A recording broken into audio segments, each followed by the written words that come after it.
القصيدة النونية في الرد على فرقة داعش الخارجية، بقلم أبي أنس سالم المحجوب. قسما برب الجن والإنسان والنجم والأقمار والحيوان، إني أقول لكم بكل صراحة لن تفلحوا يا عصبة الشيطان.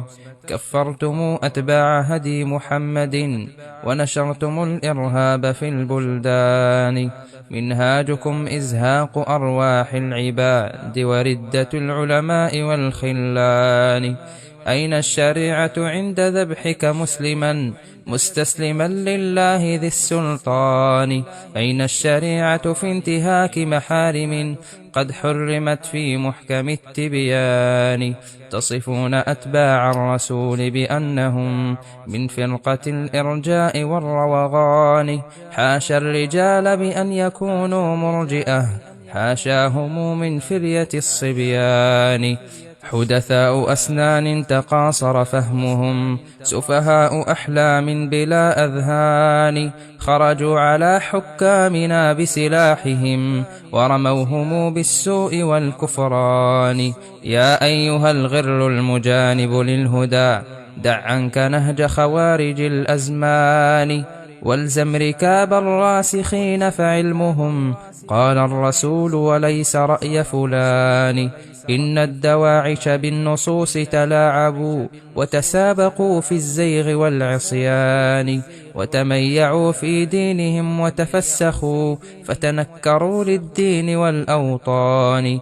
يا خارجي القوم ما لك لا تعي، فانفض غبار الحقد والأضغان. إن الشريعة سمحة مزدانة، لا تشرين الحق بالبهتان. إن الخوارج شر قتلى يا أخي، قد قالها المبعوث بالقرآن. ضلوا الطريق وفي الحضيض تساقطوا، فقد ارتضوا بالذل والحرمان. يا إخوتي هلا جمعتم أمركم من كل قطر قاسكم والداني، فقتال داعش واجب متحتم، فتوحدوا ضد العدو الجاني. والله إن قاتلتموهم إخوتي فالنصر آت من عظيم الشان. يا أيها الليبي نلت كرامة بقتالك الأنداس في الميدان.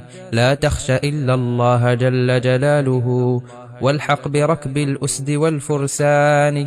والله ناصر جنده فلتصبروا، ربحت تجارتكم مع الديان.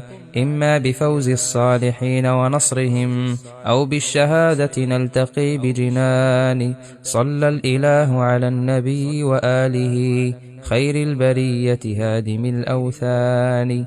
بالله قولوا عند ختم قصيدتي نجاك ربي منهم بأمان.